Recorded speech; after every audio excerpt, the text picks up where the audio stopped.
You thought you'd seen weird? Think again. These cars aren't just strange. They're straight-up mind-bending. From cars that look like space pods to vehicles that make you question reality, buckle up. Today, we're counting down the weirdest cars ever made.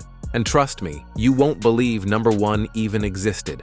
Only 36 250 GTOs were built, and amazingly, all 36 still survive today. Number 15, 1956 BMW Asetta. The refrigerator on wheels. At first glance, you'd be forgiven for thinking this wasn't a car at all. But maybe a fridge on wheels, or some experimental pod from a sci-fi movie. This is the BMW Asetta, and yes, it's as strange as it looks.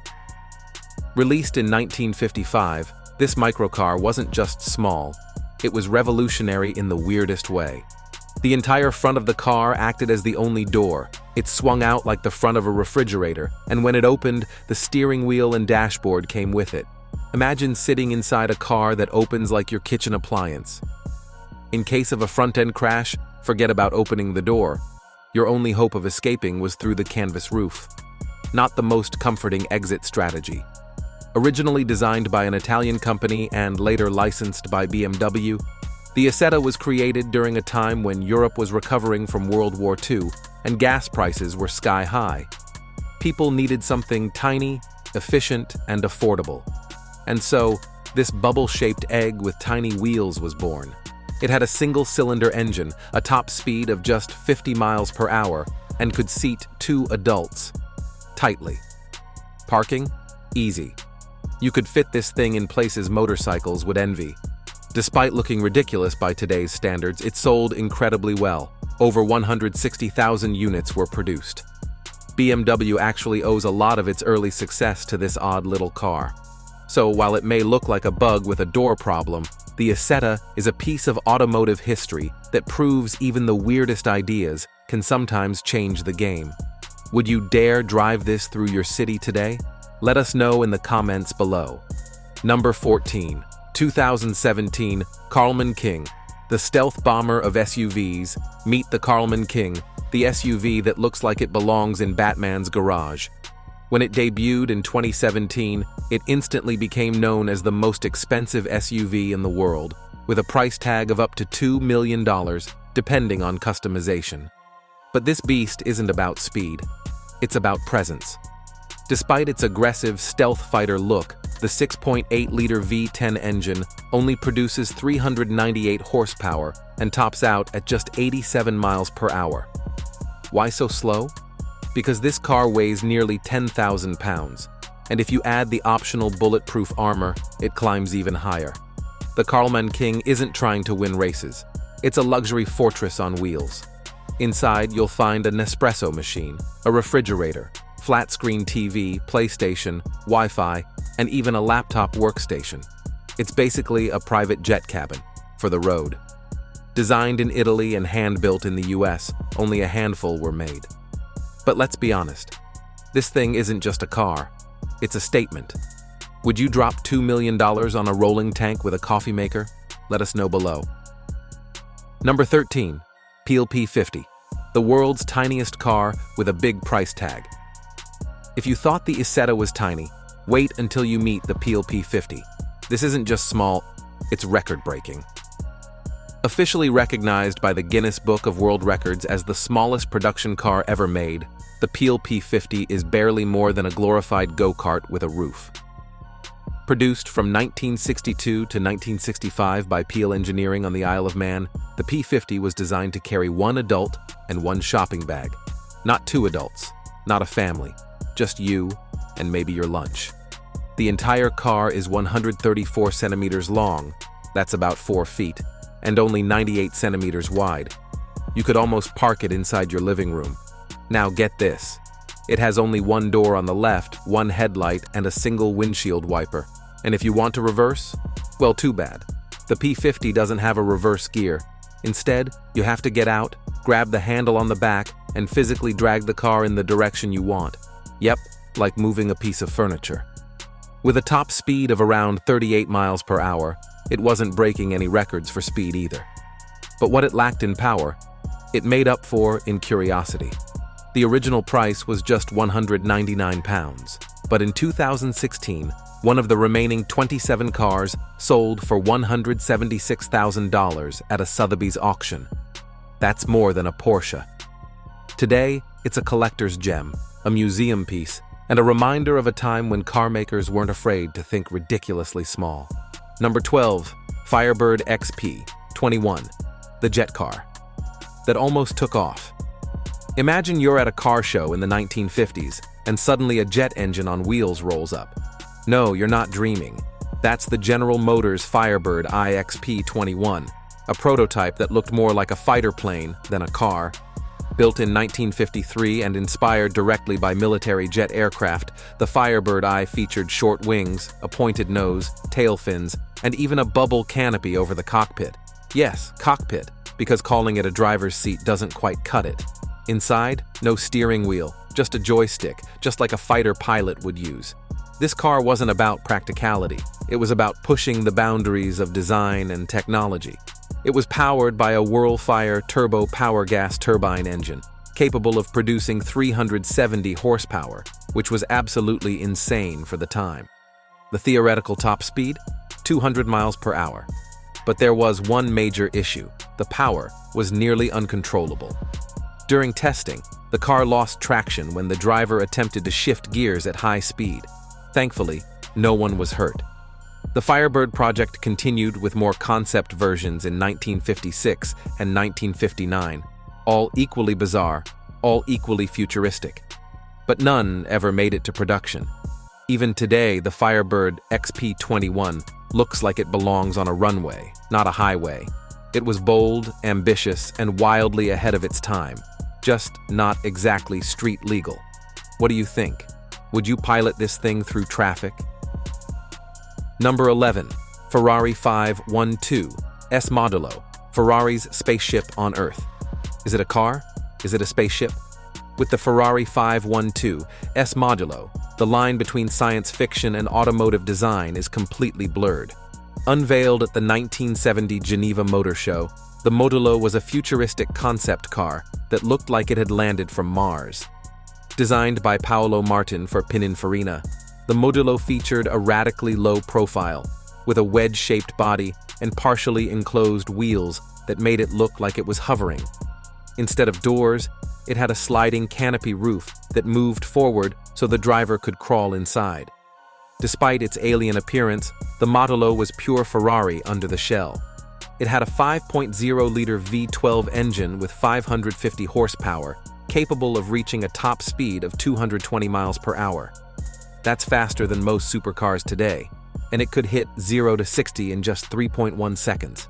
But here's the twist. It was never meant to be driven on the streets. The car was too low to handle real-world conditions, and its sharp edges made it more of a rolling sculpture than a road machine.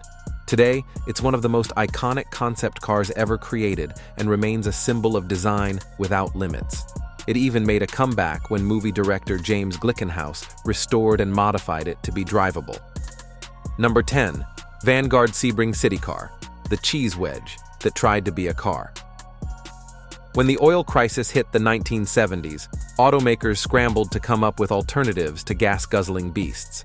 And then came the city car, a bold attempt at an all-electric future that ended up looking more like a rolling slice of cheddar cheese. Built by Vanguard Sebring, the city car was one of the first mass-produced electric vehicles in the United States. But practicality was clearly the priority, because beauty was nowhere in sight. Its shape, a triangle, its speed, a humble 36 miles per hour if the wind was in your favor. It had a plastic body, tiny wheels, and a driving experience that felt more like sitting in a toaster than a car. The interior was incredibly cramped, with barely enough room for two adults to sit without bumping knees. There was no power steering, limited visibility, and the cabin heated up like a sauna in the summer. But to be fair, it ran entirely on batteries during a time when nobody else was thinking electric. Between 1974 and 1977, around 4,000 city cars were produced before they faded into obscurity. While it was laughed at back then and still mocked today, it paved the way for the electric car revolution. And who knows?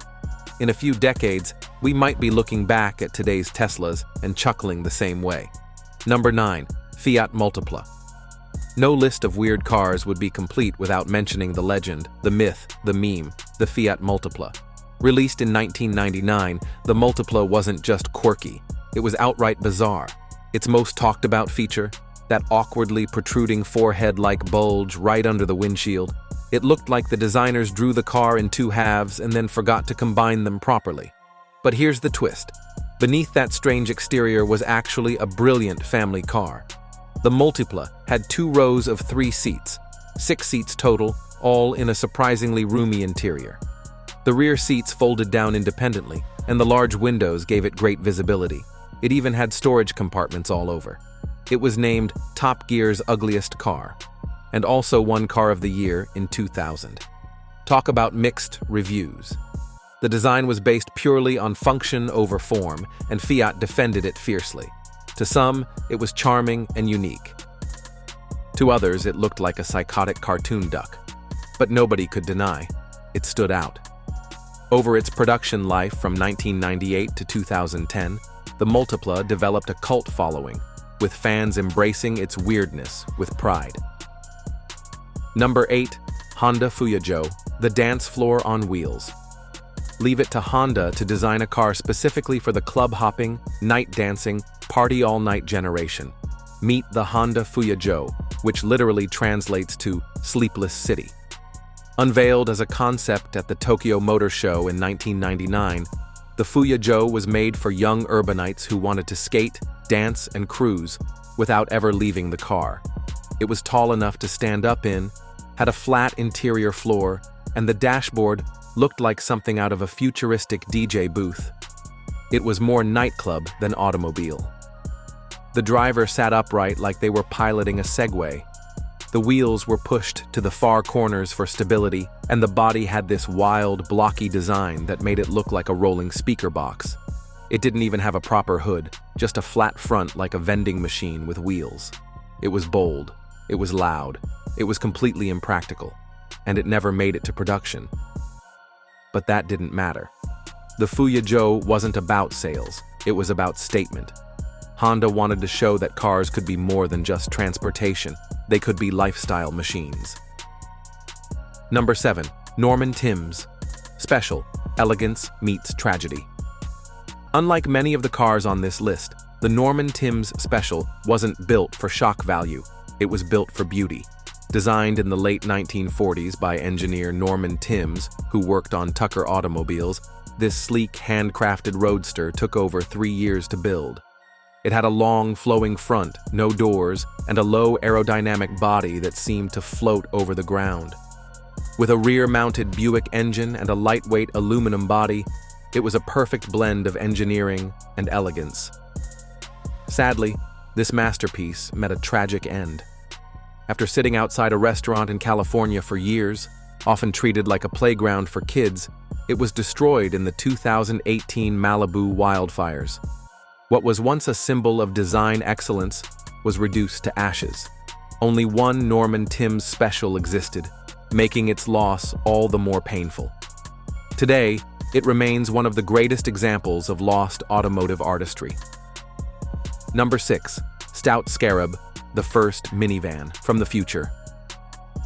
Long before the minivan became a suburban staple, there was the Stout Scarab, built way back in 1932.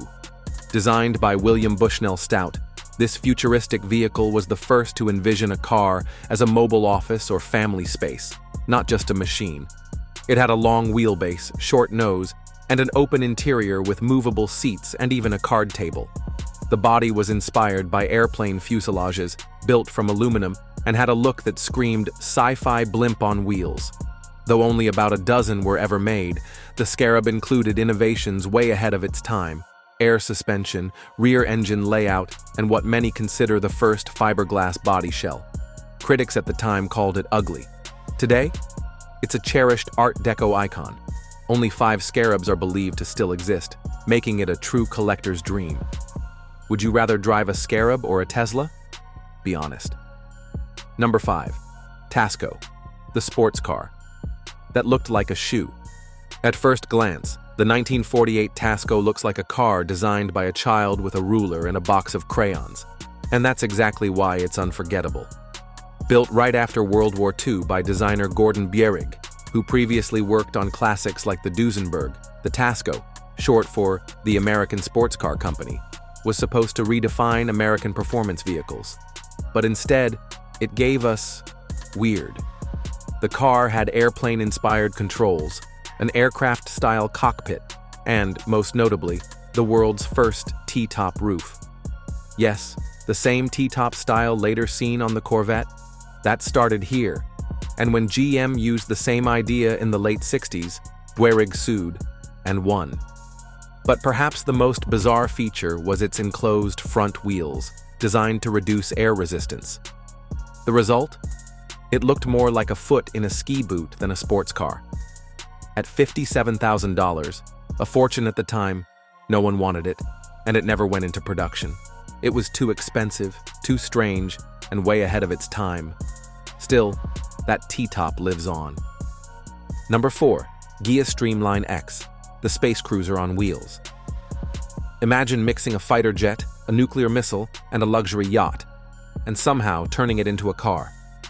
That's the 1955 Chrysler Streamline X, affectionately nicknamed Gilda after the sultry noir character played by Rita Hayworth. Built by famed Italian coach builder Gia at the request of Chrysler's design chief Virgil Exner, the car was meant to explore extreme aerodynamics and future performance. And boy, did it go there. Its needle nose front, massive tail fins, and a cockpit that looked like a glass torpedo made it seem like it had landed from Mars. It even came with a gas turbine engine concept, another nod to jet age obsession. It was painted in a striking two-tone scheme, dark below and light above, just like many aircraft of the era. Although it never saw production, Gilda became a worldwide sensation at motor shows and cemented Chrysler's reputation as a brand willing to go wild with design. This wasn't just a car, it was rolling art. Number 3. Reliant Robin, the three-wheeled comedy legend. The Reliant Robin might just be the most ridiculed car in automotive history, and yet, it was also one of the most beloved.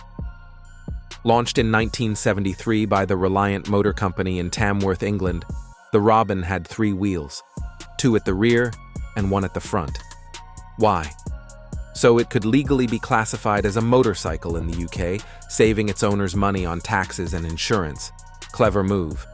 But there was a price to pay: instability. With just 1 front wheel for steering, it was famously prone to tipping over during turns. British TV shows like Top Gear turned the Robin into a running joke, even flipping it over intentionally for laughs. Still, the Robin sold well. It was lightweight, fuel-efficient, and its fiberglass body made it rust-proof. Over 3 decades, multiple versions were released, and despite the jokes, the Robin became an iconic symbol of British eccentricity. It may wobble and tumble, but the Robin is unforgettable. Number 2. Amphar, the boat that could sorta drive, and the car that could kinda float. If you've ever dreamed of driving straight into a lake and continuing on as a boat, you're not alone. That was exactly the idea behind the 1961 Amphar, an amphibious car designed to work on land and water. It featured a rear-mounted 1.2-liter Triumph engine, giving it just 43 horsepower.